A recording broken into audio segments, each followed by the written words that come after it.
I just can't stay away from y'all sometimes. All right, so here we go. Here we go. Here we go. Here we go. How would Alex manifest health A through Z? All right. I've had fun with this series with y'all because we've been able to talk about a whole bunch of things. The beautiful thing is, everything is the same, but we get to visit different perspectives, and it allows us to cover different areas of interest and make different points. So today is always going to be about health. What you're going to notice is you should start picking up similarities. You should start being able to damn near guess what I'm about to say. Of course, we're going to talk about the foundational truth even before I start, quote unquote, trying to manifest something. Even before I start trying to manifest, there is this core foundation, right? Without that core foundation, it might be difficult. It might be difficult only because we set ourselves up for it to be difficult, right? Because we're trying to change things downstream. We're trying to change feelings and thoughts, and we're trying to manipulate the external circumstances, right? The unholy trinity, circumstances, emotions, thoughts, the unholy trinity. The unholy trinity right there, right? When we're trying to control those things to get what we want, we struggle. It's exhausting. We get tired. When we just go to the truth, I am. That's everything. Okay, so let's go into this. Let me hit live on Instagram. I did already. Don't want to leave them out for the fourth time in a row. Okay, so here we go. Manifesting health. Okay, a journey where you stop arguing with the body and start standing as I am. The interesting thing when we talk about manifesting health is that a lot of things can start to get exposed. When I'm telling you about a relationship, somebody could just be like, well, act as if. You could be like, I guess that does make sense. But when it comes to health, if you have a chronic condition, you're constantly in pain, and somebody says, hey, Alex, just act as if, you are going to want to smack the shit out of them. So how the fuck can I act as if I'm healthy when I'm in pain? So we're going to hit that, right? But we're also going to hit a bunch of different things in here. Okay, so here we go. Health is the place where manifestation teachings often break. Not because the principles fail, but because people try to apply identity work as performance instead of returning to being. Health can really allow you to see if you are using identity work as just a performance to try to get something, or if you are truly unconditionally remembering who you are. Why? Because I can put on the pretend with the relationship, and I can say, oh, Alex, I've been trying, I've been doing everything right, but nothing is changing. But when it comes to health, all of a sudden it's like, how can I put on an identity? How can I put on an identity when I'm constantly in pain? And we're like, so identity isn't an act. It's not an act then. It's a remembrance of the truth that you are already everything.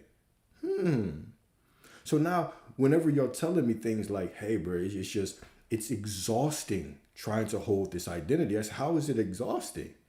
You're remembering the truth of who you are. You just are everything. That's not exhausting. That's liberating. But when we make this a task because we're just putting on identity as a costume to get something, you're not doing it for the experience. You're not doing it for the love of the game. You're doing it to get something. So now that's very, very difficult for us to maintain because now we begin to micromanage ourselves. We begin to question everything. Am I doing it right? Alex, what should I do? And so I ask you the question. I'm like, when you ask, what should I do? Who are you talking to? You expect me to tell you what you should do as God? You expect someone else to tell you what you should do as God? So now the further we get into the remembrance of who we really are, a lot of those things don't even make sense anymore. But we're going to get into that a little bit, okay? Let's get into it. When the body hurts, feels weak, inflamed, exhausted, anxious, quote unquote dysregulated, it makes no sense to pretend. The body knows when you're lying. The body doesn't respond to fantasy. It responds to authority and truth. So the journey doesn't begin with imagining, affirming, or acting as if. It begins where all real healing begins. I am.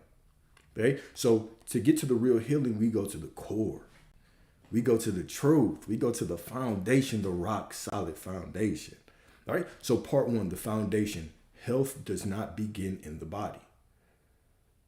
But Alex, what do you mean health doesn't begin in the body? How could it not? You're not even the body. You're not even in the body. The body is within your awareness. Health doesn't begin in the body. Let's get into it, okay? It begins in identity. Before symptoms, before diagnosis, before timelines, before fear, before any kind of feelings, there is being. There is being. There is reality itself. There is pure awareness. There is just being, life, existence, awareness, consciousness, all that there is. Okay? So when we talk about healing, the foundational truth is not, I am trying to heal. No. It's not, I will be healthy someday. No. It's not, my body is broken, but I hope it improves. No. The foundational truth is much deeper, right? We're peeling back the layer. We're going to the core truth. What's the core truth? I am whole because I am source. I am whole because I am source. I am life expressing as this body. I am not separate from intelligence, order, health, repair. I am not separate from any of these things. I am not my symptoms. All right, so let's make a very important claim right here. This does not deny what the body is experiencing. The pain is the pain. It denies the body the authority to define who you are. Now, do you see the common denominator? When we go to this foundational truth, whether we're talking about health or prosperity, abundance, love, right? The constant thing that we're pulling back from is giving the external reality the ability to define us. So my authority is rooted in truth. The truth is I am. The truth is in my being. Okay? The truth, my identity is not rooted. My sense of self-worth is not rooted out there. That person comes and goes, I remain. Okay? The body feels good, it feels I remain. Okay? The bank account looks full. It's overflowing with money. Or the bank account looks like it's on a 40-day watermelon juice fast. It's depleted. Either way, I remain. So this is that first foundation that we do. We pull back our sense of self-worth and we say, no. I'm in charge now, right? I'm the boss now. I remember who I am now. I am the infinite. I have been here for infinity. What is within me is ancient. It is beyond ancient. It is all that there is.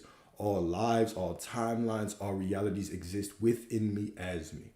I cannot be defined by a single moment, a single health condition, a single diagnosis, a single feeling, a single thought, a single circumstance. I cannot be defined by any of those because I am what remains when those things come and go and they pass. Okay? So, first verse, first scripture that we're going to talk about is Exodus 15:26. Exodus 15:26 says, I am the Lord who heals you. I am the Lord who heals you. Now, when we talk about Lord, what are we referencing? Old Testament. What are we referencing? Okay. When we talk about Lord, we're talking about I am, being, identity, source, all one and the same. The law, all one and the same, right? They're all the same thing. If you want to simplify, you can just say identity. I am, the truth, source. Okay. So here we go. I am the Lord who heals you. I am the Lord who heals you is not a statement of distance, right? We're not talking about Santa Claus in the sky coming down your chimney, stealing your little cookies, okay?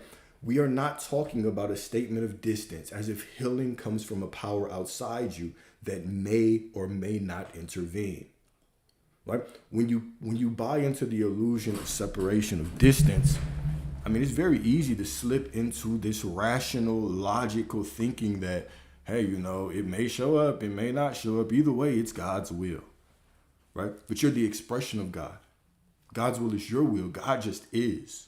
You as the expression of God, your will is God's will. God is everything. God has no will on its own. You have the will as the expression of God. Let me say that one more time. I want that to stick. All right. God just is. Source just is. It's all that there is. This source, this this beingness, awareness, consciousness has no will on its own. But you as the expression of God, your will is the will of God. Okay? So here we go. So metaphysically, I am the Lord who heals you. It reveals identity as the source of restoration. I am the identity who heals you. I am the Lord. I am the truth that heals you. What is the truth? Remember when Jesus said, I am the way, I am the truth, I am the life. He wasn't saying, everybody repeat after me. Jesus is the way. Jesus is the truth, right? No, that's not what he was saying. He's saying your I amness, your being, your awareness of being, right? Is the way. It is the truth. It is the life. Okay? So, Lord here points to governing authority. The principle that rules from within. What's the principle that rules from within? Identity, I am, source, the Lord. Okay? All the same thing. That's a point that I really want to hammer home. Okay? So Lord here points to a governing authority, the principle that rules from within, or identity. Not an external rescuer. Healing is not presented as an event you wait for, but as a function of what is already present and active. Life heals because life is intelligent. Order restores because order is intrinsic. Okay, so catch that. Catch what I'm saying, right? This isn't about becoming something new. This is about remembering who you are. Life heals because life is intelligent. You are the life. I am the life. Ding, ding, ding, the light bulbs. The light bulbs should be blasting off in your head, right? Okay, order restores because order is intrinsic. Remember who you are. You are the Lord. You are all that there is. Everything exists within you. The order already exists within you. So now, if I understand that, I want you to look at nature. Right? Sometimes it looks off. Sometimes it looks on. It flows. It does its own thing. Nature flows within the body as well. You have different seasons. No matter what it looks like, how you judge it, it's all orderly. It's all perfect order. This is how your body responds as well. Your body still goes through that flow as well. Your body is perfect flow as well. Perfect order as well. All right. So order restores because order is intrinsic. When this is understood, healing stops being a plea and becomes a remembrance. You're not asking for health to arrive. Wait, you are allowing the healing nature of being to operate without resistance. You just got to get out of your own way. You just get out your own way. This is why the verse doesn't say, I will heal you someday. But I am the Lord who heals you. It is present tense. It is continuous. It is ongoing. Healing is not a reward for faith. Healing is not a reward for obedience or for perfection or for climbing a ladder of righteousness.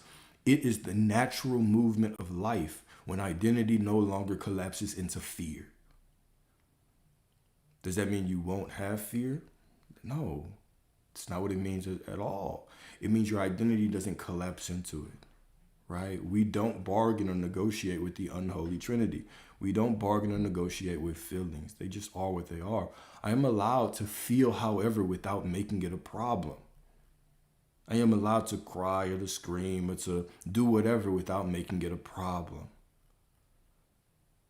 I'm allowed to go through what I go through. I'm allowed to see what I see without making it a problem. I'm allowed to feel what I feel and be who I am without making it a problem because I just am. Because I just am. Without conditions, I am. Okay? Without need of being fixed, without any kind of push, without any striving, I just am. Okay? I just am. So here we go. When you root yourself in I am, you stop treating symptoms as enemies and stop treating the body as broken. You remain whole even while sensation fluctuates. From that inner authority, the body is given safety to recalibrate. Healing then unfolds through permission, not through striving, through permission. All this is the quote unquote alignment with what has always been true. The truth has always been that you're already everything. You're already the perfect symbol of health. You're already the perfection of source. Already. Always have been. Always have been and always will be. Okay? Cool. Metaphysically, this isn't an external deity intervening. It is life remembering itself from within. All right, so here we go. Healing doesn't start when symptoms leave. Healing starts when identity stops collapsing. Wonderful. Wonderful, wonderful, wonderful. Okay, so now we know that, right? We've gotten to that core truth. Now let's progress together. One foot at a time, one little step at a time, okay? So the first fork, when symptoms are present, what do you do with the feelings? When the symptoms are present, what do you do with the feelings, okay? So this is where people can get stuck. You wake up and you feel it. You feel the pain, the fatigue, the anxiety, the brain fog, the shortness of breath, the tightness, the weakness. Something is off, right? That's what the mind wants to say. Something is off, my brother. And here comes the fork, okay? So we have two routes. Number one, fork one is what? Spiritual bypassing. So you say, this isn't real. I shouldn't feel this. I must not be aligned. I need to imagine myself healthy harder. What does this create? An inner conflict. You immediately go to war with yourself, right? The body does not, quote unquote, feel safe. Now, that's not a problem if the body doesn't feel safe. But when you start making it a problem, what happens? The mind starts to spiral. It begins to get exhausting. You begin to battle within yourself. If I was truly healthy in God, I should not feel like this. Boom. We've already made a problem out of something that is not a problem. Your feeling is just your feeling. It's not a problem. The body is not the truth of you. The body is just a momentary expression of you. In this moment, your body is expressing you. That's it. Okay? Now, fork two. So fork one was spiritually bypassing. What route would I take? Well, I would take the route of identity anchoring. I feel the symptom. Now, what's the first thing that I do? I don't need to affirm over it, but I anchor in identity. This is why the foundational truth is I am, because now in that foundational truth, I always have a place that I can reference, right? So I'll say the sensation is happening, but it doesn't define me. I remember the truth. My body is experiencing something, but I remain whole. I remember the truth. I do not need to fight this moment to remain I am. I don't need to fight this moment to remain in the truth of who I am. You do not pretend wellness. You remain sovereign inside sensation. So whatever I'm feeling is what I'm feeling, but I am. Whatever I'm seeing is what I'm seeing, but I am. The thoughts, they can race, but I am. The money looks like whatever, but I am. It's all the same. We constantly go back to that foundational truth. So hopefully you see by now, after these last discussions, that core principle is identity. Everything else is built on top of it. So the core identity is I'm already everything. All timelines, all realities exist within me. I am the unchanging beingness or awareness behind it all. I'm just the consciousness. Perfection. Absolute perfection. Now, on top of that, I can build my house. I can say I'm healthy, I'm wealthy, I'm that, I'm this, I'm that, I'm love, I got this, I got that. But now I always return back to that truth, that core. I'm already everything. So of course I'm love. Of course I'm perfection. Of course. It's normal for me because this is who I am. All right? So here we go. The body heals when it's not being argued with, rushed, or judged. Let's get into a verse about this. 2 Corinthians 4:16. 2 Corinthians 4:16.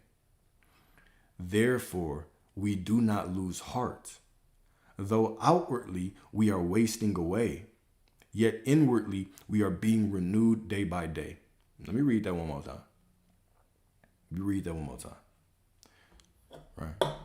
Some of y'all pretend that y'all were in church, but I can tell y'all don't read. All right. Therefore, we do not lose heart. Though outwardly we are wasting away, though outwardly we are wasting away, yet inwardly we are being renewed day by day. Let's get into it, okay? So this verse draws a compassionate distinction between outer experience and inner truth. Do not confuse outer experience with inner truth. Outer experience is not the truth. Outer experience is just an experience.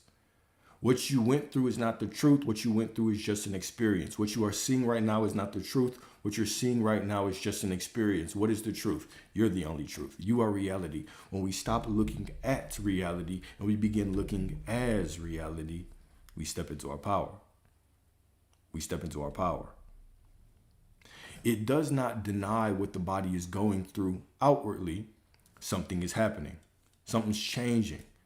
Maybe it even looks like something is deteriorating outside, but it refuses to let the outer condition define the inner reality. Renewal isn't postponed until the body looks better. Renewal is happening now, internally, continuously, independent of symptoms. Ooh-wee.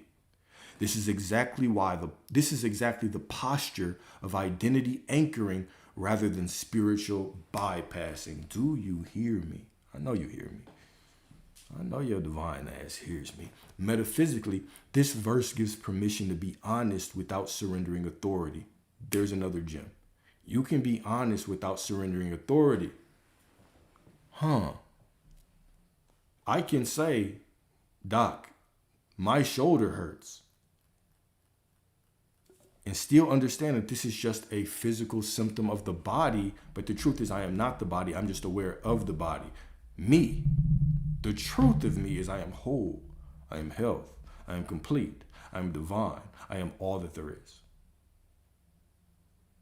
I am all that there is. All right? You don't need to pretend the body feels good to remain whole. You don't need to panic because sensations, feelings fluctuate. You remain rooted in the inward renewal of I am, while the outer form recalibrates in its own rhythm. That's why I talked about nature earlier. That's why I made a little hint towards nature. Right? Allow the outer form to recalibrate in its own rhythm.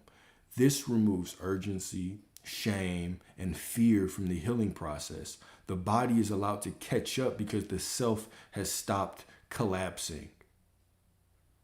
We stop collapsing into giving authority to the external, and we say, I'm allowed to feel without allowing the feelings to define me. Okay. Cool. The next one. Next part. Why act as if breaks down with health. Why act as if breaks down with health. And what replaces it? With money or relationships, acting from identity can be clean. Kinda. With money or relationships, act as if it can be clean. Kinda, sorta, not really, but kinda. Sometimes. With health, pretending can be violent to the nervous system. Pretending to be healthy when you're not can lead to all kinds of driving yourself crazy. I just put it like that. Okay. Not that it matters how you feel, right? But we don't want to put ourselves in this situation where we just feel like we're gaslighting and lying to ourselves. It's exhausting. It's tiring. You don't want to do that.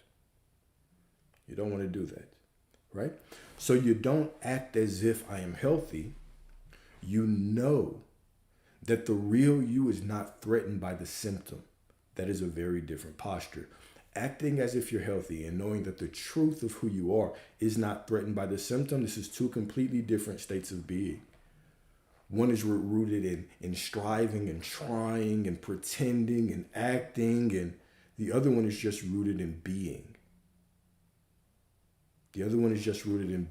So instead of I feel great, which is a lie, you say I'm not in danger because I feel. I still am. Or simply put, I'm not in danger because I am that I am. I'm not in danger because I am that I am. Instead of this pain is gone, we could just say, this pain does not remove my wholeness. Instead of my body is perfect, well, which it is. Which it is. Which it is, girl. Which it is. Okay? You could say, my body is intelligent and allowed to recalibrate. My body is intelligent and allowed to recalibrate. Healing is not forced by fantasy. It is allowed by non-resistance at the level of identity. And when I'm trying to pretend that I feel good when I don't, when I'm trying to feel like or pretend that my shoulder's not dislocated when it is, it just leads to an identity crisis. I get exhausted. I feel tired. I always feel like I'm battling myself. Okay? You don't get the difference. All right, let me say this again. Okay? Pretending is me having a dislocated shoulder and saying, I'm fine. Nothing hurts. That's pretending. Do you understand what pretending is? Going to the truth is saying, my shoulder hurts. But just because my shoulder hurts, it doesn't change the truth of who I am. Because the I am, the source within me, is still whole and perfect and healthy and divine. Completely different. Completely different things. Okay? All right. So a verse about this. Here's a verse about this, right? Romans 14:17. Romans 14:17 says what? For the kingdom of God is not a matter of eating and drinking, but of righteousness, peace, and joy in the Holy Spirit. Now, to the literalist, this sounds like it don't matter what you eat. Sure, that's fine. That's one way we could look at it. But let's look at it in a different way. Let me read this one more time and just think. Just think. Well, what pops up to you? Okay? What stands up to you? Stands out to you? For the kingdom of God is not a matter of eating and drinking, but of righteousness. What does righteousness mean metaphysically? What does righteousness mean metaphysically? It's a matter of righteousness, peace, and joy in the Holy Spirit. In the truth of who we are, the Holy Spirit, the waking up of the truth of who we are, the righteousness, staying true or committed to our vision. Eating and drinking, when we talk about eating and drinking, we're talking about the external world, right? Let's break it down, right? So what this does is this verse is about performance-based spirituality. It points out that the kingdom, right? For the kingdom of God is not a matter of eating and drinking. The kingdom, meaning the true state of reality, is not found in external behaviors, conditions, or appearances. Right? Eating and drinking symbolize outward form, rituals, symptoms, visible states. In the context of health, this means the presence or absence of symptoms is the measure of truth.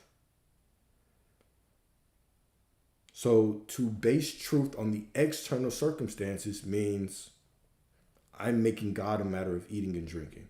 I'm making God a matter of what I see out there. Okay? Health does not begin with how the body looks or feels in a given moment. It begins with inner righteousness, right alignment, peace, and coherence with being, with truth, with I am, with the knowing of who I am. Okay? So this is why pretending the body feels well often backfires. The kingdom is not accessed through acting, but through inner alignment, acceptance of truth, choosing the truth. This is all we're talking about, is choosing the truth. So metaphysically, this verse legitimizes a third way. What do you mean a third way? Third way? You do not deny symptoms. I don't have to deny the symptoms. The symptom is there. My shoulder is out of place. And you do not identify with them. You anchor in peace instead of performance. Peace here is not relief. It's not a feeling. We're not talking about feeling. Peace is just non-resistance. It's non-resistance. I just accept the truth that I am whole. And from that truth that I accept, Circumstances don't change it. Feelings don't change it. Thoughts don't change. Nothing changes it because this is truth. So I'm not resistant to it anymore. Right? Now, can you see how trying to act as if I feel good when I don't can lead to resistance? Because now I have this whole identity thing going. Oh, I don't feel it, but I am it. But, if I was God, I wouldn't feel it. And why isn't this working? It just leads to a lot of resistance. It's exhausting. So we just rest in truth. The feeling is what it is. The circumstance is what it is. The situation is what it is. But I am whole. Joy is not excitement. It's aliveness beneath fluctuation. What does that mean? Aliveness beneath fluctuation. When identity is rooted in this inner kingdom, in the truth that you are whole and divine and complete and perfect and love and prosperity, and the body is no longer pressured to perform wellness. So now I don't feel like the body is just forced to feel good, I'm not trying to perform and act and feel good and think different thoughts and pretend to be grateful for this situation that I'm not. Right? I let go of the performance-based spiritual bullshit. And I just go to the truth. I'm already whole and complete and healed and healthy because that's the truth of who I am. The body might not agree yet, but this is the truth of who I am right now. And we're going to say a little bit more about this in a second. Healing then becomes a byproduct of alignment rather than an outcome you strain to achieve. And alignment just means identity, the Lord. Identity, the truth. Okay? Next part. Part 4, the body catching up. So allowing without waiting. This one might be a little bit, we're going to get into this one, okay? So here's the paradox. You don't wait for healing. You also don't chase healing. You allow the body to catch up to the truth you are standing in right now. What does this look like? It could look like rest without guilt. I'm tired, so I'm going to rest.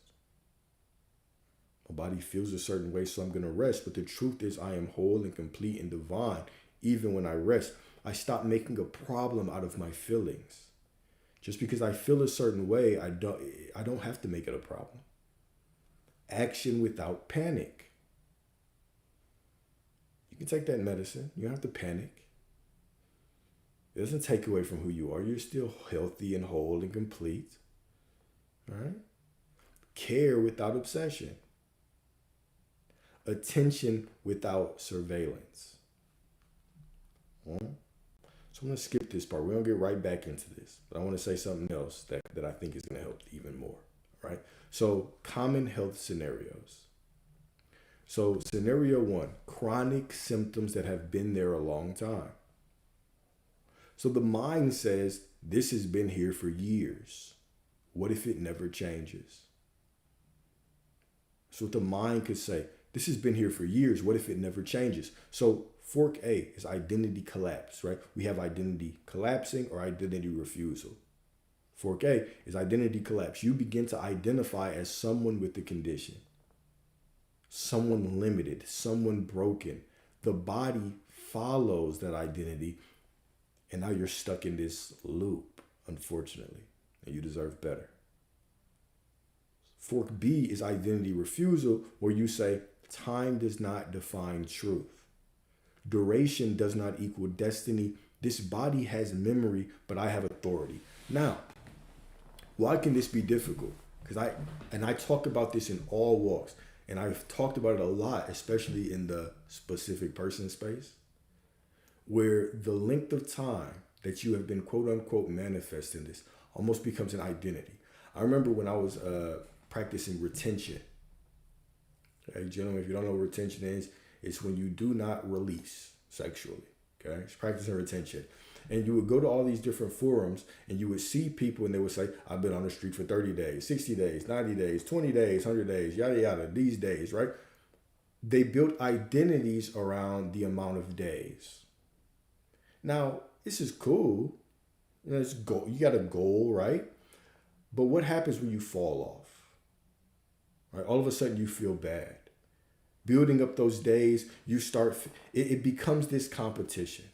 Okay. So now you come into this manifesting space, and it's like, hey, Alex, I've been doing this for X amount of time, 6 months, 5 months. That becomes an identity in itself as well, even unconsciously. And we went through a comment the other day where this person said, hey, no, I have not created an identity out of it. But then also in the message, it was, I'm just trying to find content for me and other people who have been trying to manifest something for a long time. So clearly you had already placed this identity around you. And so the danger of putting an identity around you is now when you identify as somebody who's been doing this for a long time, instead of identifying as somebody who has everything right now you look out and you act confused that nothing has changed when your entire identity is based or propped up as somebody who has been doing this for a long time. And I know I say this so much. And sometimes it's like in one ear and out the other, but I'm going to keep saying it until it stops going in one ear and out the other. Because as long as you are creating an identity as somebody who's been doing this for a long time, that's all you can receive. That is all you are going to receive. Okay? So here we go. What does scripture say about time? This can help. This can help. This can help. 2 Peter 3:8. Well, first let me preface with this. Whenever we take the fork of identity refusal, where we start saying things like time doesn't define truth, the body has memory, but I have authority, we can stop measuring progress emotionally. Chronic symptoms often dissolve when the identity of being chronically broken dissolves. Let me say that in a different way. The specific person absence often dissolves when the identity of being away or trying to manifest that person for a long time finally dissolves. Chronic symptoms often dissolve when the identity of being chronically broken dissolves. Let go of the identity of somebody who's been doing this shit for a long time. You have it now. You ain't been doing shit for a long time. You're doing it now. You have it now. It's done now. Now let's go to scripture. 2 Peter 3:8. 2 Peter 3:8. With the Lord, a day is like 1,000 years. With the Lord, a day is like 1,000 years, and 1,000 years are like a day. 1,000 years, but what about the 5 months I've been manifesting my SP? All right, let's talk about this, okay? So the verse is talking about the belief that duration equals destiny. Chronic symptoms feel convincing precisely because time has been allowed to testify as authority. Please listen to this from the perspective of your SP if you're not dealing with health. But remember, all of these things are the same. All of these things are the same. Chronic symptoms, not having something, feels convincing precisely because time has been allowed to testify as authority. The longer something has been present, the more the mind assumes it must be permanent or defining. The longer something has been absent, the more the mind assumes it must be permanent or defining. This verse collapses that assumption. Time does not validate truth. Repetition does not equal inevitability. What has lasted a quote unquote long time in the body has not lasted a long time in being. Why not? Because even this verse specifically says, with the Lord, with the law, with identity, a day is like 1,000 years, and 1,000 years are like a day.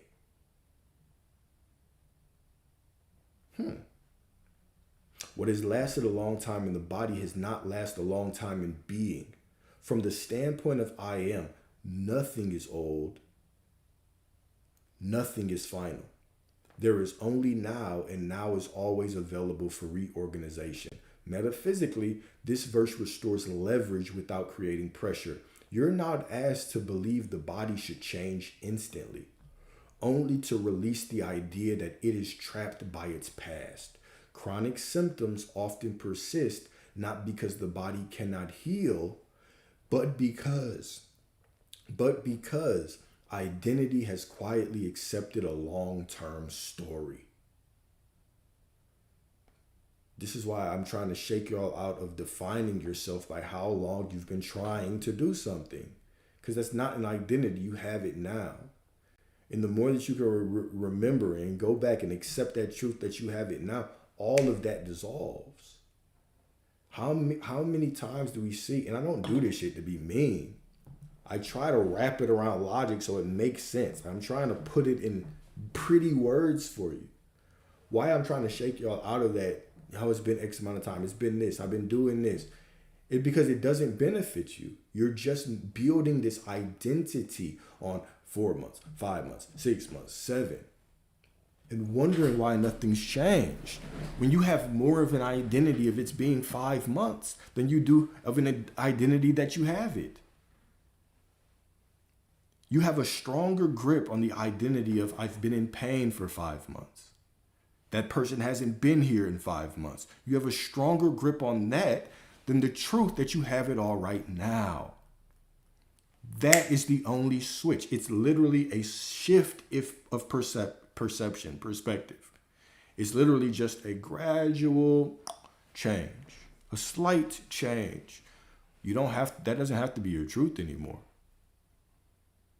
The truth is you have it. The truth is you have everything. Okay? So, healing doesn't require erasing history. It requires refusing to let history define identity. Once time is dethroned as evidence, the body is no longer rushed or condemned. It's allowed to respond in its own rhythm, guided by the intelligence that has never been absent.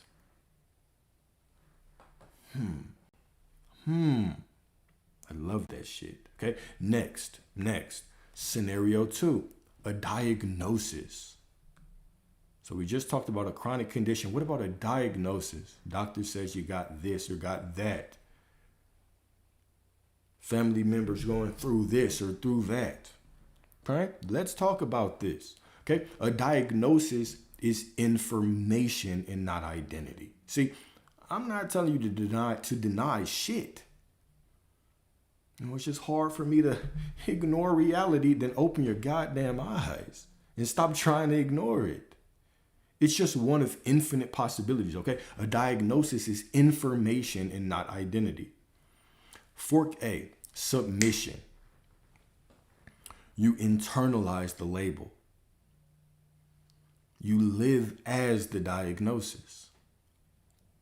You rehearse the story. They tell you that you're sick. You got X amount of time. You had a stroke. You had this condition. That becomes your identity. I am a person that has this. Point blank period. That's your identity. Now, fork B is proper placement. What can I say? This is a description and not a sentence.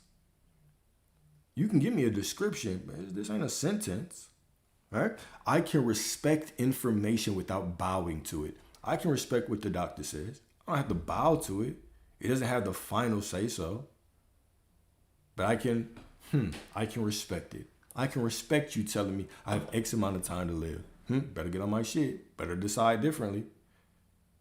I can respect that. I remain whole while this unfolds.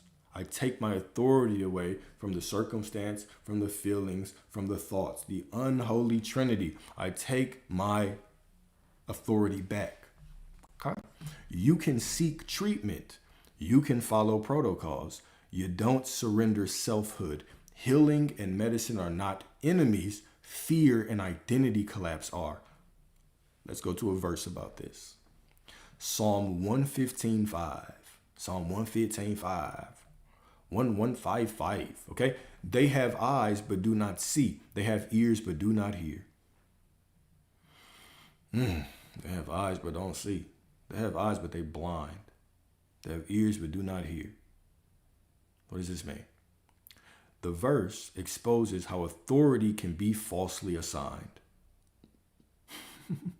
They got eyes, but they still can't see the truth. They're not using their eyes properly. They're not using their ears properly, okay? A diagnosis, hear this. A diagnosis, like an idol, is a constructed symbol that people unconsciously grant power to. Modern language, credentials, charts, and certainty can make a diagnosis feel like a pronouncement over destiny rather than a snapshot of information, because that's all a diagnosis is. It's a snapshot of information in this moment. It's not destiny. When internalized without discernment,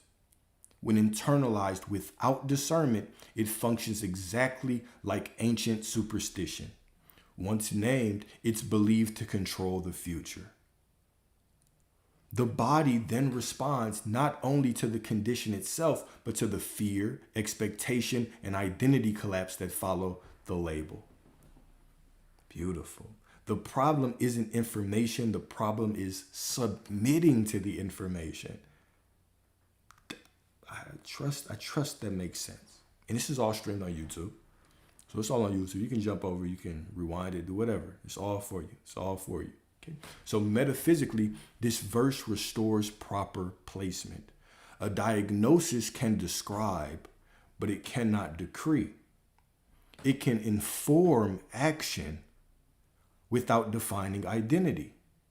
When you stop treating the diagnosis as an oracle and return authority to I am, fear loosens its grip on the body. Healing intelligence is no longer overridden by expectation of decline or limitation. Say it one more time. Stumbling all over words and shit. Healing intelligence is no longer overridden by expectation of decline or limitation. See, that's often what happens, right? It's now the doctor tells you something, you get a diagnosis, you have an expectation of decline. You've accepted this as your truth. And so now the natural healing of the body, your new truth stops it.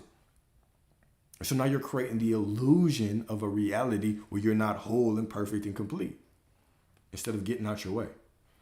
This is not the final decision. This is not the absolute truth. I am the truth. Okay? The moment the label loses its godlike status, when the label loses its godlike status, the body exits threat mode and re-enters natural regulation. The body is intelligent as hell. Information becomes a tool again and not a curse. And healing becomes possible without denial or superstition. Beautiful. I thought it was beautiful. I thought that shit was beautiful as hell, right? Scenario 3, flare-ups after progress. Are you seeing how everything is everything? We could talk about healing and it brings a new perspective, but it's all the same. You can take this and slap this on love, slap this on money. You can take the money lecture and slap it on health, you can slap it on whatever. It's all the same. It's just when we talk about different things, we have the ability to talk about kind of different angles. It just allows us to expand with the conversation, but it's all the same. It's all the same. This is not information that you need. This is information that you already have. Okay? So flare-ups after progress. This is a good one. You can relate this to, I've been feeling good, and then all of a sudden the shoulder pain came back, or all of a sudden the doctor said the tumor came back, or all of a sudden, the SP, they love bombed you, and you were like, oh my God, they're coming back, and then all of a sudden they pulled back again. It's all the same. Right? So a flare-up after progress. This is where people panic. I was doing better, now it's back. I was doing so good.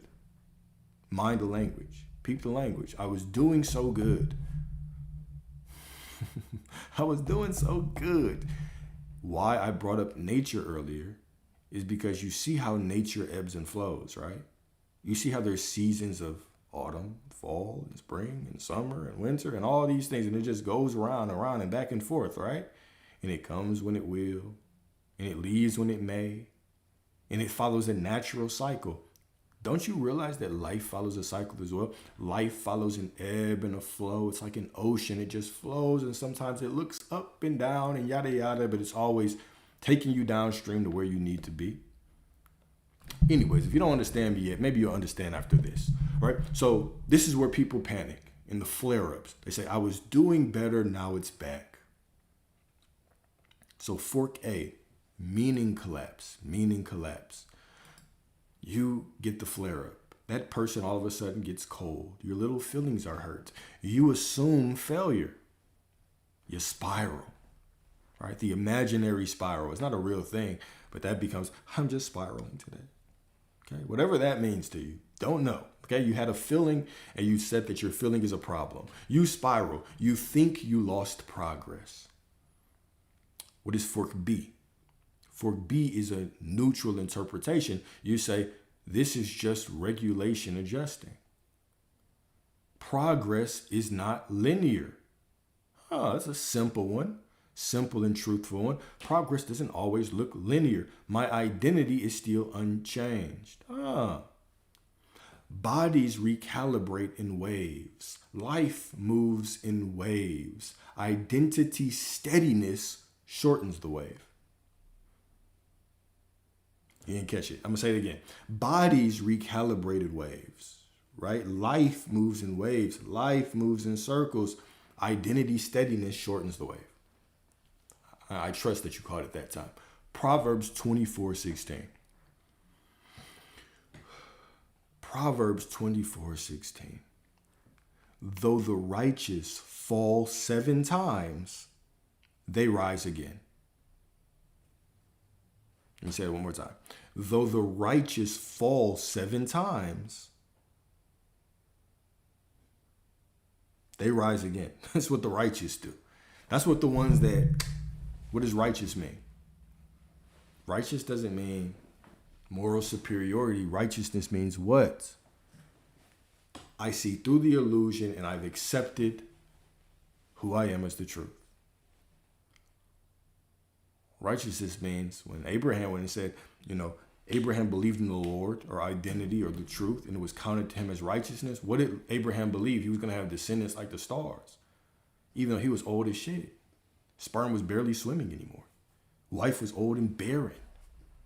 They were old, but he believed in his vision, descendants like the stars. Circumstances said whatever, but Abraham said, no, this is who I am. That's righteousness. Circumstances say whatever, this is who I am. It is what it is, I am that I am. Okay? Though the righteous fall 7 times, they rise again. This verse dismantles the lie that fluctuation equals failure. It doesn't. Fluctuation is just fluctuation. It's just the natural flow of life. A flare-up feels threatening. Why? Because the mind interprets it as regression, as if progress were fragile and easily lost. As if you could just let go of God, as if God could just slip through your little hands. But this proverb reframes movement entirely. Falling here is not moral failure. It's not spiritual error. It's part of motion. The righteous fall 7 times, they rise again. The falling, the ups and downs, it's just part of motion. It's part of the unfolding. Rising is not something you earn back. It is what naturally follows when identity remains intact. Healing, like growth. Healing, like growth, doesn't move in straight lines. Life doesn't move in straight lines. It moves in waves. The mistake is not the flare-up. The mistake is assigning meaning to it that undermines your position. Stop undermining yourself. You're the boss. The situation is what it is. It does not undermine you.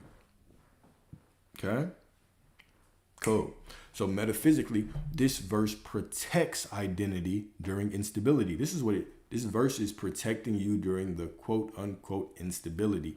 When symptoms return temporarily, you're not being punished. You're not being tested. The counter doesn't go back to 0. You're not going backwards. The body is recalibrating, integrating, reorganizing, whatever you want to say. If you collapse into interpretation, The I lost progress. All of a sudden, the body feels threatened. All of a sudden, you feel threatened. And all of a sudden, you have this identity war going on. What was I doing right? What was I doing wrong? I just feel like, what should I do? Should I do this? Should I do that? That becomes the danger zone. It becomes the danger zone. That is where this gets exhausting. And you don't want that. You don't want this to be exhausting. You want to rest in the truth, rest in the identity. Okay? So, if you remain steady, this does not change who I am. The wave passes faster. Rising does not mean symptoms instantly vanish. It means you don't surrender authority to the moment. You stay rooted in I am while the body adjusts. You stay rooted in I am while the body adjusts. And from that steadiness, regulation resumes. Healing continues. What looked like a setback becomes just another step in the process. Beautiful. Absolutely beautiful. Okay. So part 6. Action, treatment, and care. Do these contradict I am? Right? That's all. That seems to be the $1 million question these days. Right? Does this contradict I am? Does this contradict I am? Okay. No. You can take medicine, you can see doctors, you can try therapies, you can rest, you can move, you can change diet, you can receive support and still live from I am. The difference is what? Who you are when you do it. Okay? You don't act from I'm broken and need fixing. You act from I am whole and supporting my body's intelligence. That just simply removes the desperation right there. That's all it does. Removes the desperation. Ooh, the puzzle piece. Okay, cool. So desperation delays. Support accelerates. So Sirach 38:4. The Lord created medicines from the earth, and a sensible person will not despise them. This is going to be one of my favorite parts. So this verse cuts straight through spiritual ego. Refusing medicine in the name of manifestation is not faith. P.S. for you smartasses. Of course you can refuse medication if you want. Of course you can. I already know somebody's getting their fingers tight. Well, I don't want to take that. Do I have to take it? No, you can do whatever you want. You can do absolutely whatever you want. Right? But hear the message. Hear the message that I'm trying to say. Refusing medicine in the name of manifestation isn't faith. It is often just confusion. What do I have to do to get it? Well, if I was already healed, I shouldn't be taking medicine, right? And I will, see, that's focusing too much on what do I have to do to get. Right? Who are you? Who are you? You are the one who is already healed. And so now you can trust your body's intelligence. Okay? If my shoulder is dislocated, I'm not going to sit around and pretend that it doesn't hurt for the sake of not taking medicine. Pop that hoe in place and shoot me up with some drugs. Shoot your boy up. Okay? Life expresses intelligence through form. Through chemistry, through doctors, through plants, through science, through trial and error. Medicine's not a contradiction of I am. It's simply one of its expressions. To despise treatment while claiming to trust source is to misunderstand source entirely. That's not sovereignty. Huh? It's magical thinking. Healing doesn't require you to reject the tools life is offering you. It requires you to stop collapsing into fear while you use them. Metaphysically, this restores balance between identity and support. You don't take medicine because you believe you're broken. You take it because you respect the intelligence of life working through form. You do not outsource your power to doctors, right? We already talked about that before. They don't have the final say so. Huh? You don't outsource your power to doctors, but you also don't reject wisdom out of pride. True embodiment of I am removes desperation, not discernment. You can take medication, you can follow treatment plans, you can rest, you can work, you can do whatever. You can adjust your lifestyle, adjust your diet, do whatever. and still remain anchored in wholeness. Manifestation isn't about refusing help. It's about refusing fear as your operating system. Clear as mud, I trust. Clear as mud. Okay? So next, the daily inner script. Right? Let's consolidate this all. I know somebody was like, this is complicated. Okay? Let's consolidate this all. All right? Whenever a symptom arrives or arises, what do you go to? The truth. What is the truth? I am not my body, but my body lives in me. I am still whole, complete and divine because I am source right now. What about while it unfolds? I remain I am while this unfolds. That's it. That's the steps. Complicated? No. It's not at all. It's not complicated at all. Right? So the final truth. Healing is not something you achieve. It is something you stop, quote unquote, blocking. You don't force the body into health. You remove identity conflict and let life do what it already knows how to do. Health doesn't come from effort. It comes from safety. Safety in what? When we talk about safety, I'm not talking about a feeling. Safety and identity.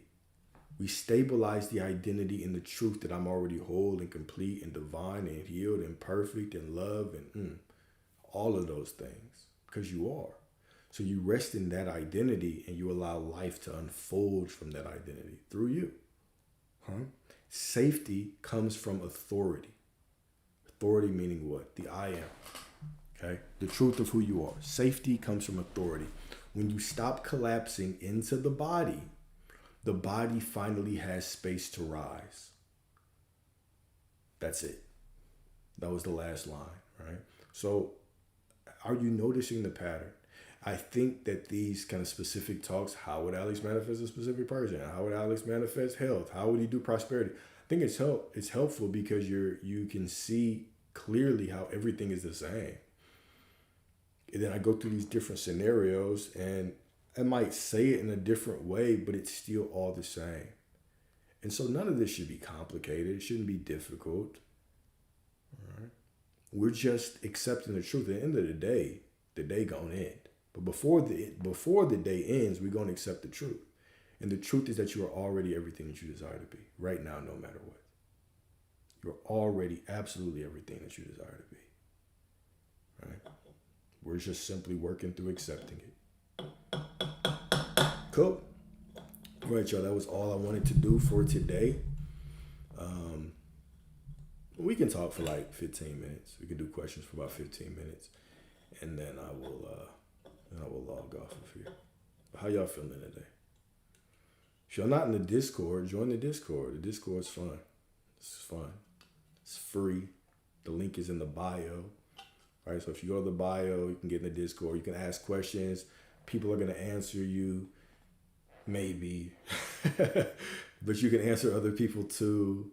Right? I think it's very fun, right? We've been having movie nights. We've been streaming. I encourage y'all, if you are in the Discord, one thing that I do want to say, I encourage y'all in the Discord to use those channels. Like today, we were streaming anime all day. I was showing y'all the unemployed life of Alex, right? We watched hella shit. We watched Jujutsu Kaisen. We watched Attack on Titan. We watched Attack on Titan too. Oh wait, I said that. We watched Attack on Titan. We watched Demon Slayer. So feel free to use the channels. I think one of the goddess was streaming herself while she was doing her art the other day. You know, we've had movie nights. It's pretty cool. So you go in there, you can play games. You can just talk with. It's just a community. It's just a community. That's all it is. Okay, it's just a community. So I'm urging y'all, to use it. Use it. Use the channels and stream. Right. Ask your questions. Yeah, we're all there to help. There are some rules to follow now. There are definitely some rules, okay? And Joe was doing market analysis. I'm surprised more people didn't join. Me and Joe were talking through the charts this morning.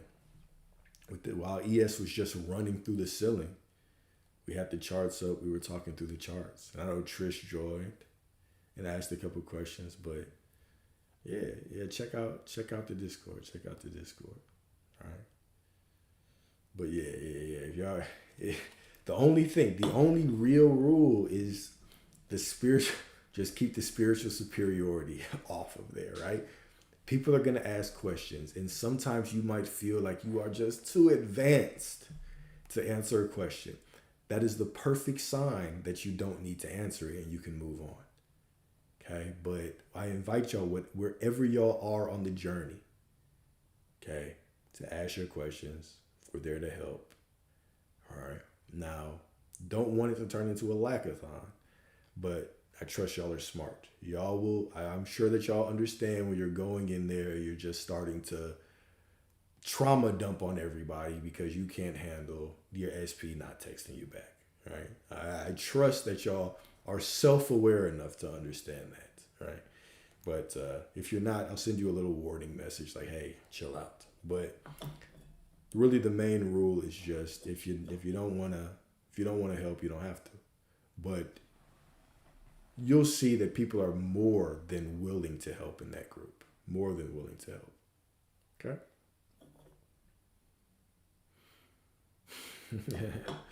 Yeah, we do. We have an SP counter. So when was the Discord created? I think the Discord was created like, let me think. Maybe a week ago, a week and a half ago. We created the Discord. And so for like the first 7 days, I had like a SP counter. And so we hit like 100 in like 7 days, 6 days, 5th of January. Oh, okay. So it's not as, okay, it's worse than I thought. So if we started on the 5th or 6th, if we started on the 5th and today's the 12th, so by the 9th we were at 100. The word SP had been referenced 100 times in the Discord. Today, we hit a new milestone, y'all. 221. We've doubled the total of SP. So to celebrate, we're going to have another movie night on Saturday. We're going to have another movie night. We're going to stream a movie together. We're going to talk shit together. We're going to have fun. All right? You know, the next milestone is going to be 500. Let's see. Let's see if we can get to 500, y'all. Trust me, I have 100% confidence and faith that y'all will get to 500 with absolutely no problem. 100% faith in that. 100% faith. So I think we'll watch, if I can find The Matrix without paying for it, then I'll do that. Because, you know, it's a free. I'm Prosperity, but I still don't want to pay $4.99 for The Matrix. So we'll see. It's a free Discord, so yeah. So we ain't taking the user fees to buy money and to buy movies and shit. It's only $1.99. Liz, I don't want to hear it. Okay, I don't want to hear that. Soap today, 50 Shades of Grey.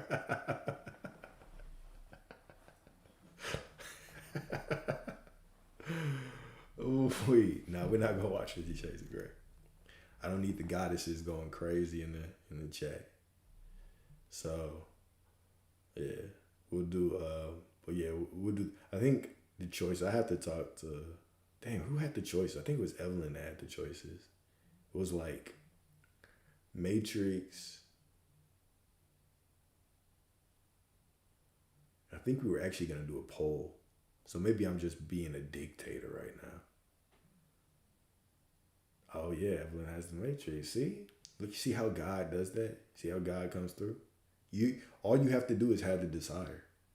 You just have the desire. And it comes, right? Oh, Solaris. Let me put that on the list too.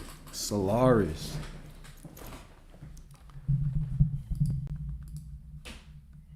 Let me put that in the notes.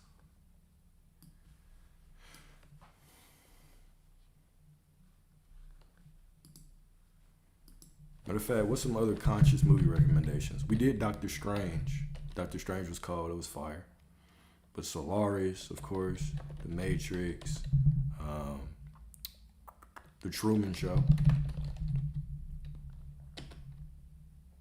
Limitless. Yeah, we did watch Limitless. We watched Limitless. Inception. Oh yes, Inception. Interstellar. Okay, y'all cooking right now. Y'all cooking right now. Interstellar is fire. Equilibrium. Never seen that one. Dark Matter TV show. Oh, okay. Dark Matter TV show. Wrinkle in Time. Mary Poppins. Mary Poppins. Wrinkle in Time. I'm gonna ignore The Notebook. All right, Lucy. The OA. Okay. The Arrival. Everything. The Arrival. Everything. Everywhere. All at once. I'm gonna. Kung Fu Panda. I mean, Kung Fu Panda.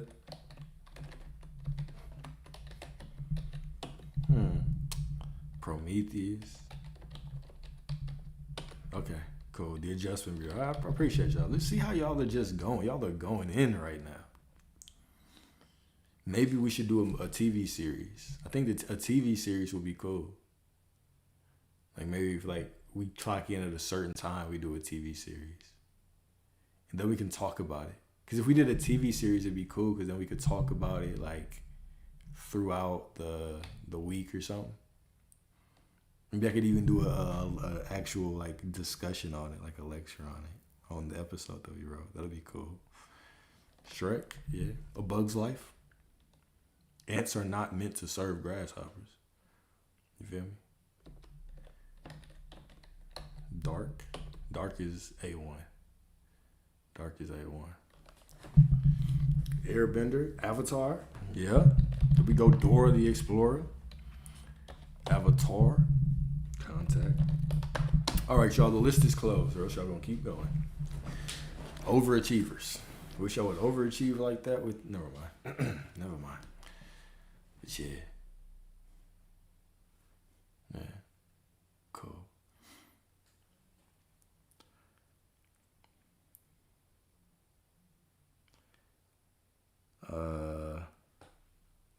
What it's like for me internally when I have a desire? Nothing. It's the only thing that has evolved for me over time is I don't see desires as separate from me. I don't see really anything as separate from me. But the desire, right? Yeah, nah, the list ain't finna surpass the SP counter. Trust me. Trust me. Trust me. The list is not finna pass it. It's not finna pass the SP counter. Every day I wake up with and I check the Discord and for all the shit that I see on that Discord, the SP counter is not gonna get passed. Soul, that is a good one. But no, I don't see myself as separate from my desire. I see the desire as a part of me. I consider having a desire as me choosing an experience. And I don't say it's mine. I just know that the desire is me. The desire is the truth of who I am.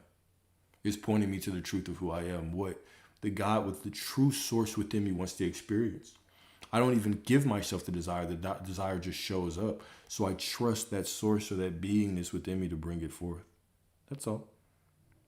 I don't affirm. I don't do anything. I do nothing. I just know who I am. Yeah, I do say SP a lot. I do.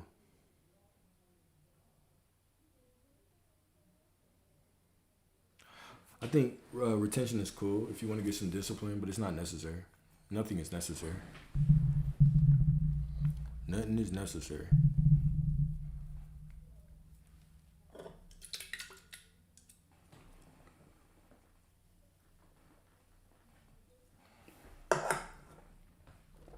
Oh, what about for women?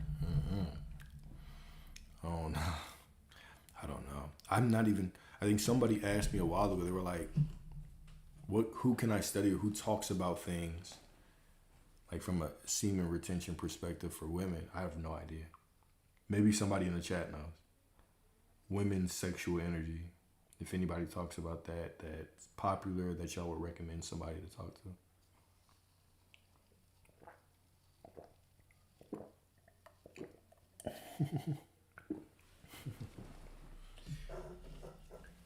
There's a collective consciousness, but you don't have to worry about that. All you have to worry about is your reality. If you create a scenario where the collective consciousness is something that gets in the way of you getting what you want, then you are going to experience that. Okay? You're going to experience, you're just adding some other power outside of you, right? It's useful, I guess, to talk about in certain things, certain situations, but it's not needed. And the Kabbalion is a book. It's just a book. It's a spiritual book. Oh, I thought I don't know why I just misread that and said, "What is it?" Yeah, I guess the Kabbalion, sure, perhaps. Yeah, I don't think this is a free community.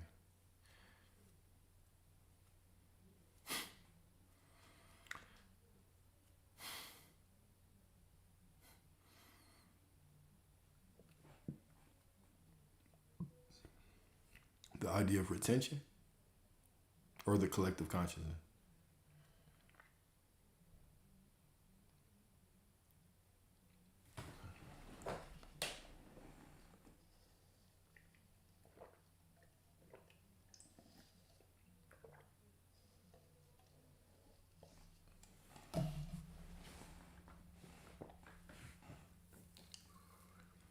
How do you silence a noise? You stop trying to.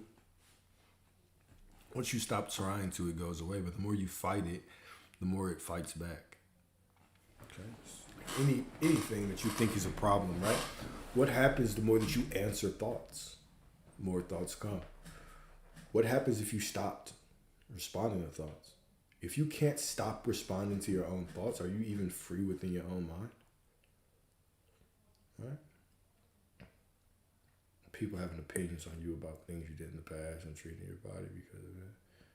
And treating you right. I was treating you badly because of it. Don't allow people to treat you badly. You're allowed to have boundaries. But also understand that you're just judging yourself through people.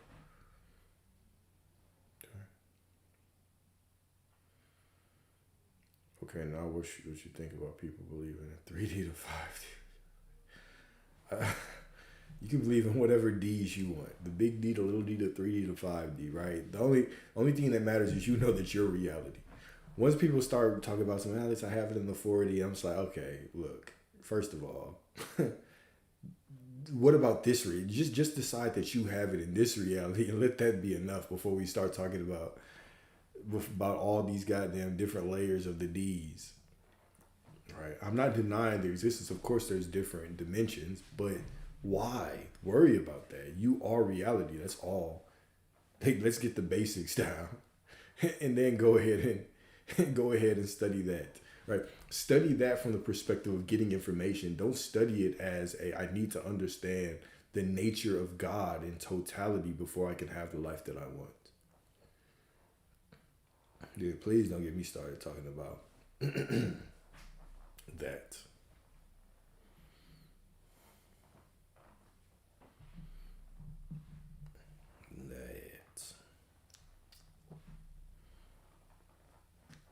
Yeah. And I was very heavy into a lot of that spiritual information. I could tell you a lot about all those different layers of the dimensions and all those things. But what I really realized after a while was I was always studying that information, trying to get a better hold on my life, and it was just adding more complexity. So if you want to study it from an information perspective, go ahead. But when we bring so much overhead into the reality creation space, we just create all of these blocks and boundaries that don't need to exist. The knowing that you're everything is an opportunity to remove all those rules and remove the complexity and remove the fog and just see clearly. Okay, I am God, I make all the rules. But if I don't accept that and I'm trying to better my life with a lot of different spiritual practices, I start adding an understanding of 5D and 3D. Then I need Reiki. Then I need to release trauma. Then I need to subconscious reprogram. Then I need to affirm. Then I need to subliminals. And then I need to awaken the Kundalini. And then I need to open all my chakras. And then I need to meditate. And then I need to have a mystical experience. And I need psychedelics. And it becomes this never-ending rabbit hole of I need to do and do and do and do. And none of those things are wrong. None of those things are wrong, but they can just add complexity, right? So I say my philosophy, and I can only tell you my philosophy. Someone else might say, no, no, no, it actually makes it easier if you do all those things. Well, cool, that's good for you. So I can only say my perspective. My perspective is when I'm studying that information just for the love of the game, that's cool, right? Now I like it. When I'm not, when I'm doing it in order to get something, well, that is what makes it very, very complex. I realized when I was younger that I was truly trying to understand God before I could decide that I had what I wanted. It was always one more realization, one more book, one more study, one more, right? And I found myself being able to speak about all these spiritual things, right? I could talk about the pyramids, we could talk about the Anunnaki, we could talk about, all these, the metaphysics within, I could talk about all these things, but I was broke, poor. So it was, it wasn't translating. And it wasn't because I was quote unquote doing anything wrong. It was, I just kept on putting off my worthiness of getting what I wanted until I felt like I had mentally satisfied the understanding of the all. And once it clicked in my mind, like, damn, bro, you're trying to understand the infinite and you're going to go through infinite different cultures that have existed on this planet, or all these different cultures that have existed on this planet, in all these different ways that we celebrate the one, right? Even if you think about the modern day, how many ways is God celebrated? If you go to the monastery, if you go to a Catholic church, the God, the one, if you go to indigenous people, right? The one is celebrated in all of these different beautiful ways. And for me to say that I have to understand it in totality before I'm allowed to experience life is just setting myself back. So I was like, you know what? Maybe I just accept that I'll never understand it all, but I know what I know. And I'll simply look at those things for the love of it because it's fun to me. But I just focus the center of my life is just going to be on the knowing that I am source. Boom. That's what really helped me was that decision. But yeah, you'll never, and it's fun, right? I love, there's nothing that I love more than speaking about spirituality, speaking about different things. But I also don't let that get in the way of me knowing that even though I'm still learning every day, even though I'm still expanding every day, I'm still everything. I'm still everything I desire to be. All right. So you don't allow the knowledge to become a boundary in between you and God, because there is no boundary between you and God. Don't get caught into the illusion that somebody is closer or could be closer to God than you because they know more, because they can quote something, because they read this book, because they can meditate, because they've done this or done that, right? There's no hierarchy. No one can be closer to the infinite than you because you are the infinite. Okay?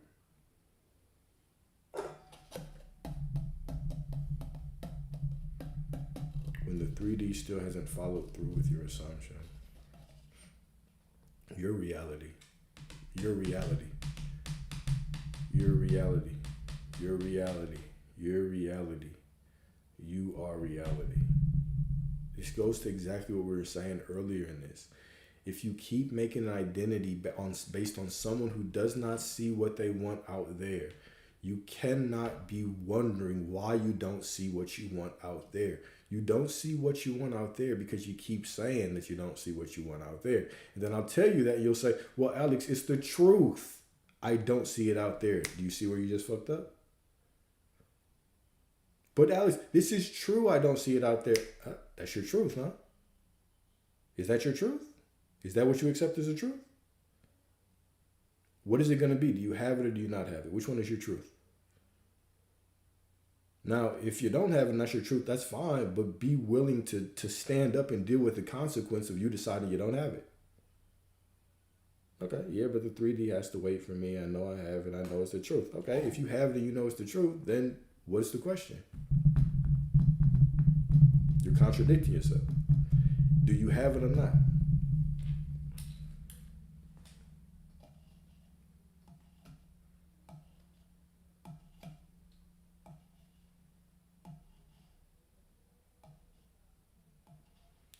Yeah, experience is a quality of consciousness for sure. how do you decide from I am and not from ego? You accept the truth that you are reality. It's not delayed. There's no delay. How do you know it's delayed?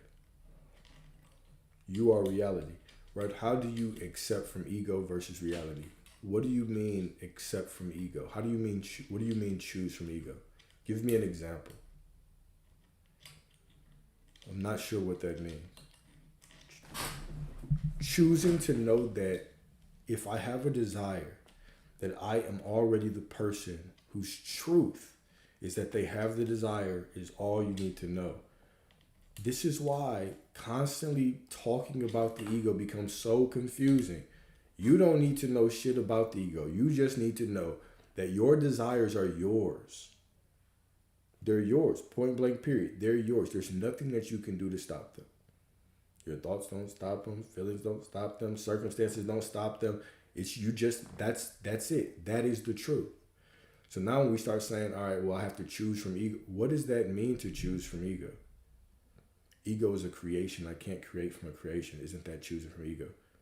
What is that? But what do you mean choosing from ego?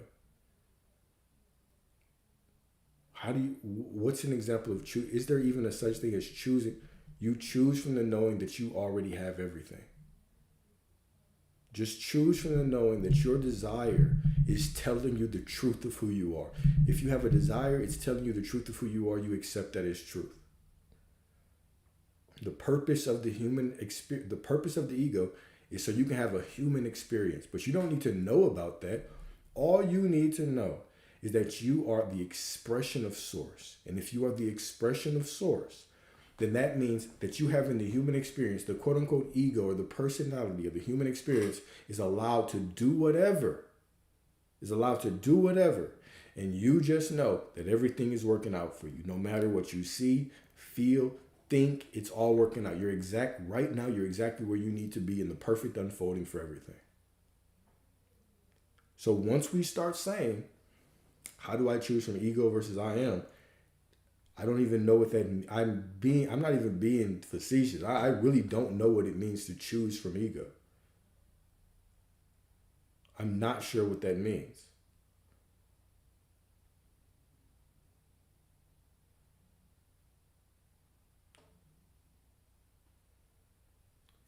You just decide that you have it. That's it. Thanks, Maria. Sure. Yeah, Neville said that reality is a delayed picture of your beliefs. And we say that and we use that term as a concession.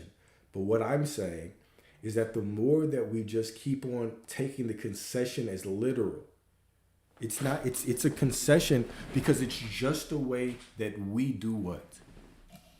It's just a way that we explain the infinite. We use concessions to explain the infinite. This is why Jesus said, I and the Father are one, but the Father is greater than I. There is no Jesus and God. There is only the one. So we say ego and then we say the I am. This is me saying, I and the Father are one, but the Father is greater than I. It's no different. So we're speaking in concessions. So when they say reality is the past, what it's truly saying is you cannot be defined by what's out there. But the moment that I start defining myself by what's out there and I say, well, I don't see it. So am I doing something wrong? Do I need to make the assumption different? Do I need to do something different? Do you see? You're using what you see and you're making it an identity. The reason why I never said that is so you can look out there and say, this can't define me. I am reality. That's it. When we start taking it literal and we're like, oh yeah, the past is always the past. If you had that beautiful person in your life right now, that beautiful job, that beautiful money, would you still be looking out there and saying, no, it's the past? No, what you'd be saying is, even without this, I still am it. And this is a symbol of who I am, but this isn't me. The reality will never be the truth of who you are. It's just a symbol. When I accept the truth, symbols of that truth show up, but I can't be defined by reality. It's as if we're saying that this is who I am, and then one day reality is just going to be the perfect match to who you are. No, you're always going to look out there and see certain things that make you go up and down. The point is that you can't be defined by reality. This is why when we talk about all these discussions, how to manifest prosperity, wealth, abundance, love, yada, yada, this, that, the core, I am reality. Nothing out there can define me. I take away the sense of authority from the external reality. This is what it means. So you can look at it as the reality is the past or whatever. We speak in concessions simply to illustrate the point that that is not you. That's it. It doesn't mean that there is a measuring tape where you're measuring the distance between who you are and what reality shows. You put on a timer. That's not what it means. There is only now. There is no past. It doesn't exist. There is no future. It doesn't exist. There is only who you are right now. Okay? Now, who you are right now, it unfolds from within you, but it unfolds when? Now. Okay? It unfolds now. What's out there will never be a 100% representation of who you are. There will be symbols, but it's not you. You are you. You are reality.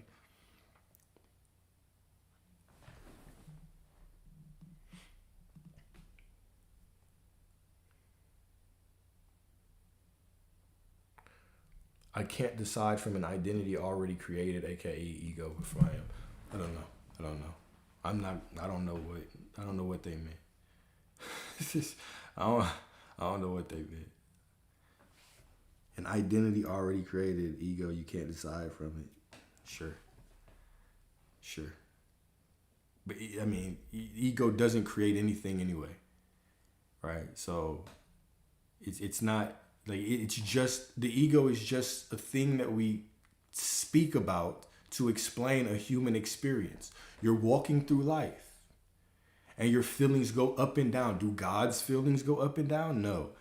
The humans does. Okay? So you're walking through life and the character is just you're living life. Ego is just life. Happy, sad, frustrated, belief, doubt, feeling. The human experience could be wrapped up in the ego. What I accept to be true, the truth of who I am. It's just that I'm the expression of God and everything that I desire is going to show up. That just is the truth. It does not have to be more complicated than that. There's nothing that you can do to stop it, except for decide that you stopped it. By saying what? By saying things like, oh, I can't get it because I feel this way, or why isn't it here, or I just don't know, or, this is a scam, or whatever the case may be. Okay? At what point does even watching the ego just become another ego technique? It just becomes another way of self-monitoring instead of living. You spend all day monitoring ego, calling it out. This is ego. That is ego. That is ego. This is ego. The whole time you haven't lived a single second. That's not presence. That's just another technique. At what point do you simply live and say it's all fucking working out? If this is all me and I'm the expression of God and I decide it's all going to work out, well, goddamn, what am I monitoring? Okay. What stops and delays it? Us thinking that it stopped and delayed. Because the truth is, even when we say stopped and delayed, none of us know the hour in which it's supposed to show up. So stopped and delayed according to who? According to what you think is the proper time? There's nothing that's stopped or delayed. Everything is flowing.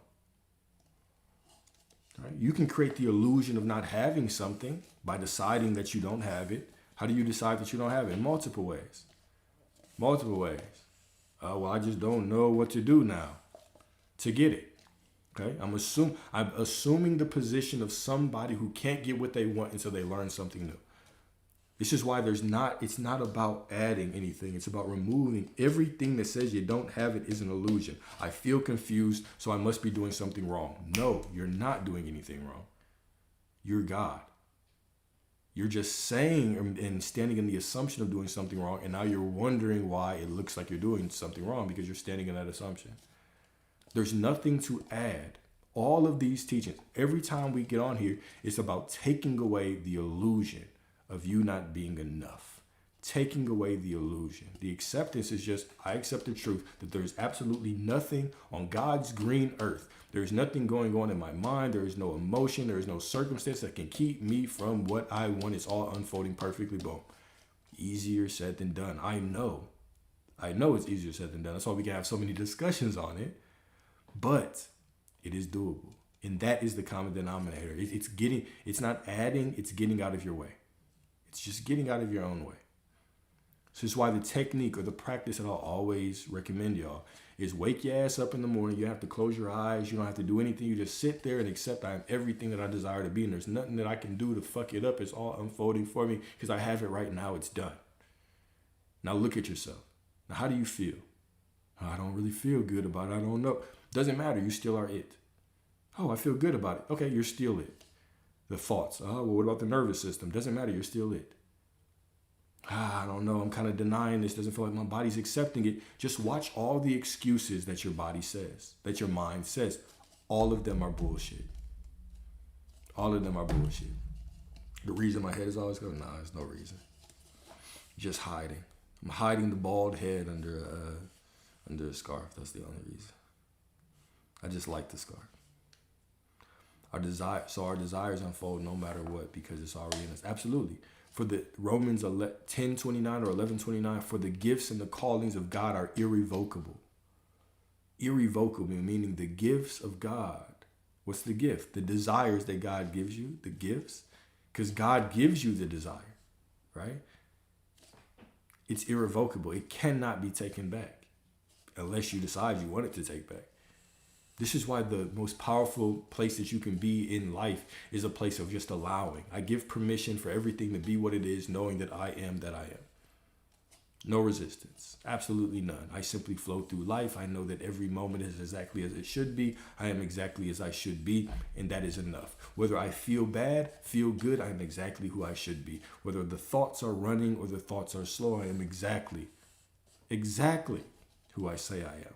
It's a recognition. It's not a feeling. It's just a recognition. It's a remembrance. It's a simple shift in perspective. But the programming that we have undergone causes us to kind of resist that. All right? And all those things, action, drive, ambition, hard work, they all follow identity. They all follow identity. They don't happen before, right? So even if I have an identity of poverty, I could win $1 billion lottery. I could still fucking go broke. Because being able to manage that money cannot come without the identity of somebody who decides they're good with money. And from the decision that I am the identity of somebody who decides they're good with money, now all of a sudden the actions will unfold. Will they unfold in a day? Maybe, maybe not. But they will unfold in a perfect way to get me to where I need to be. But the identity has to come first. Everything is downstream from identity. Identity is first cause. Accepting the truth of who I am is the first cause. I appreciate you more, Jasmine. Appreciate you more. I appreciate all of y'all. I appreciate all of y'all's questions. I appreciate all y'all's answers. I appreciate all of y'all's pushback. I appreciate the discussions we have in the Discord. I appreciate all of it. Sometimes I get pointed, but y'all know I love you. I just decide that no matter what I do, everything will go right for me. That is it, in a nutshell. That is it. That's absolutely it. That's it. That's it. There's nothing else. That is the decision. That's the central decision that you live by throughout life. It becomes the central remembrance of your life. I am everything. Everything is always working out. That is the core, foundational, absolute truth, unwavering truth that I live by in my life. That's it. Minus that one, Katie.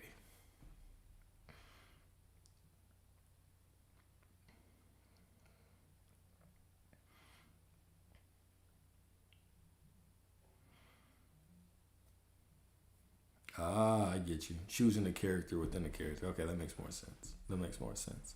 Well, in that case, I would say that we go back to that immediate truth, right? So whatever shows up, I go back. The first thing I do, and I'm choosing an identity. Okay, I get why I didn't answer this right. This is what I would say. I will always tell you that the reference point isn't going back to,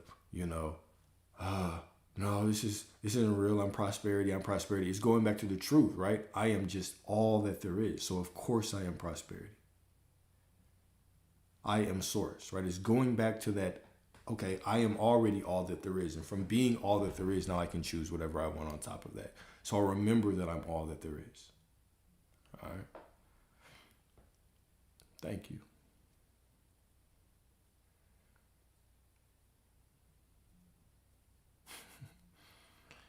What I call my religion? The Church of Alexander Dwayne. I like Bashar. I like Bashar. I like Bashar a lot. I've never watched a full discussion. I've rarely watched a full discussion of anybody, but I see his clips and I like it. The Religion of Love. Ooh. I did do a YouTube video that was titled The Religion of Love. I thought that was a pretty cool one. And who was the mystic that said that I followed the religion of love?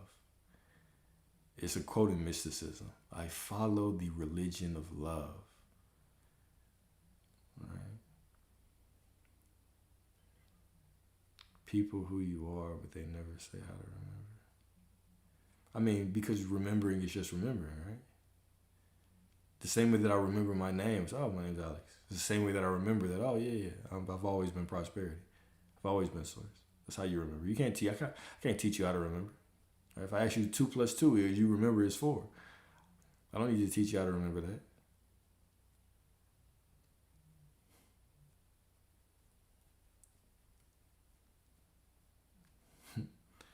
Love and light, the gangster life. Love, light, and barbed wire. You feel me? Barely. Meister Eckhart, that's cool. Good old Meister. How much percent I got? I got 5%.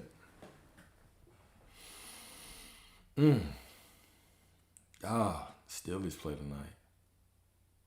Damn, they got a tough ass matchup in the Texas, boy. That motherfucking defense. I wonder what the Steelers over under is right now for points scored. Probably like 9.5.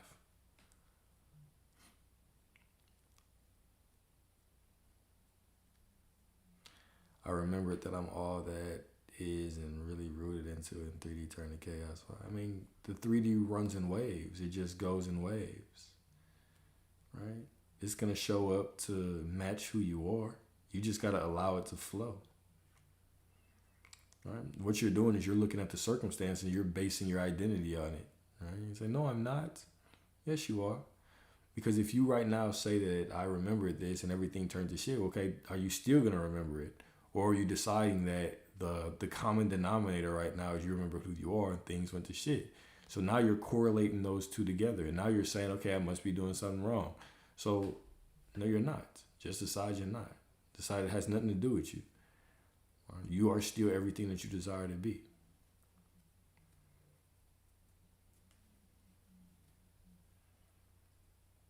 Let it be. Let it be. What do I think about subliminal parenting? No, you can do whatever you want. Do it. Do the subliminals. Do the affirmations. Robotically affirm. Clap your hands. Stomp your feet. Clap your butt cheeks. Do whatever you want. Right? But do it from that knowing first. From that remembering first. Maybe that was coming to the surface. But it doesn't matter. Right? All you got to know is that none of that is you. You are still everything that you desire. So it doesn't matter what it means. It doesn't matter what it was. It just matters that you decide, no, I'm still everything I desire to be.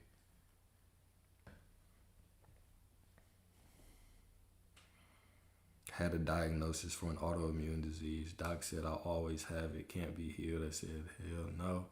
My body knows how to heal, and in 1 year it went away. Symptom free now. My body is T. God damn, girl. Or boy. Well, I'm assuming it's a girl because you said T. Well, I don't know. I don't want to make that assumption. But 1 is all 07. That's a beautiful story. Beautiful story. Beautiful. Right? Can't nothing stop the I am, right? We make the decision. We make the absolute decision.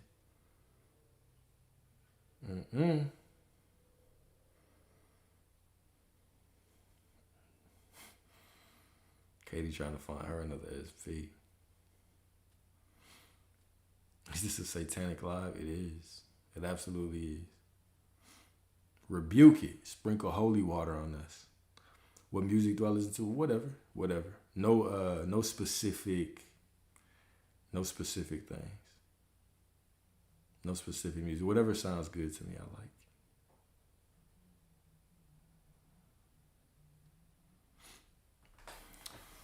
You don't want to know my life path though before.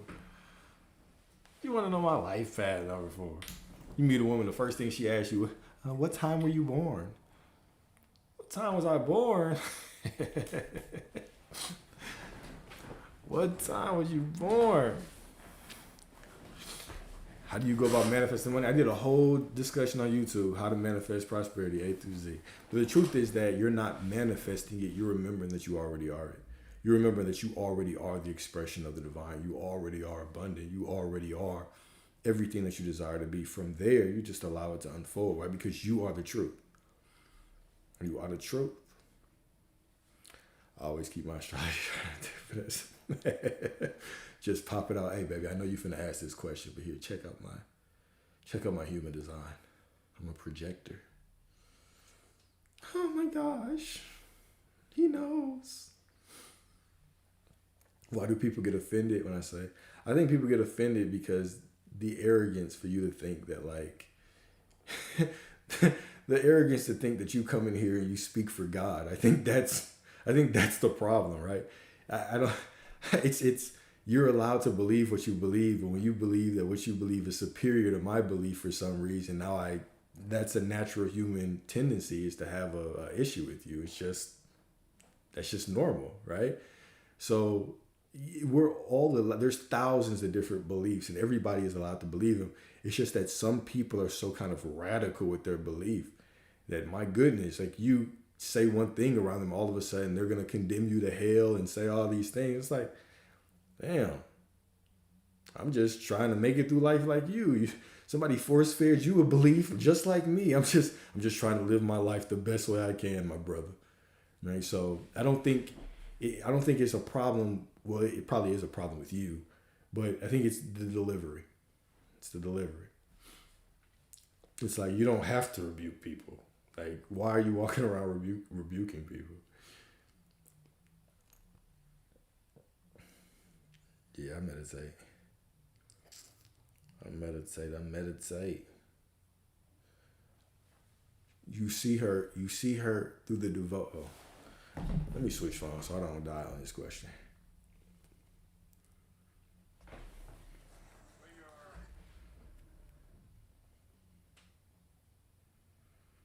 Y'all know that question. Y'all know that question is near and dear to my heart. How do you heal your mama? I already know that's near and dear to my heart. So you see her as perfect. You see her as perfect and healed and complete. You accept, not even see her. See her sounds difficult. Okay? Yeah, we can do, matter of fact, we can do a meditation one night together. All right, I know y'all gonna start cracking jokes though. But we can do a meditation one night together. I did say 15 minutes. Look at me lying. He's a liar. So accept the truth that they are already everything that you desire to be.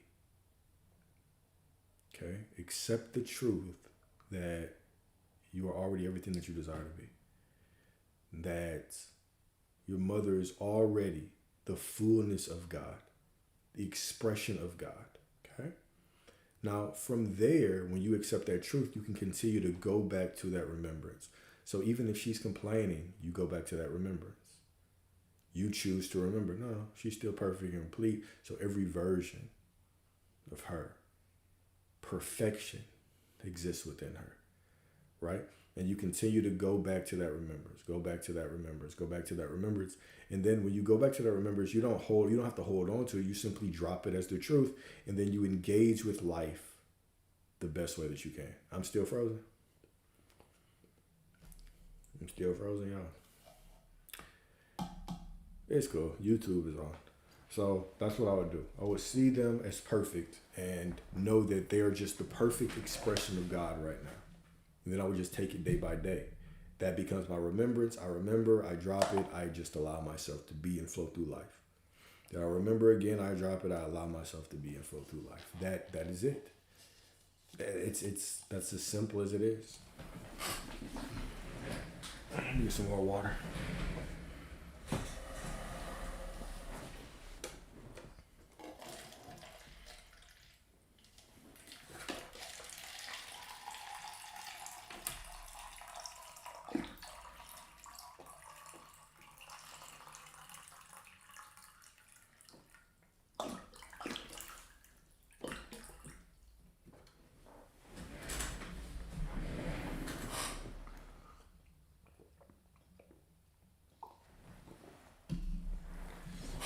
Ah,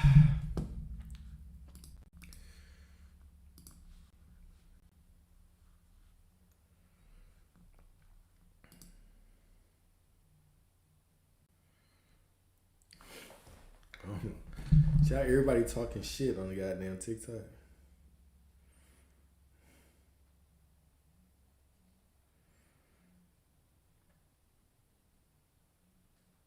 I'm gonna be honest, bro. I still don't understand how I'm supposed.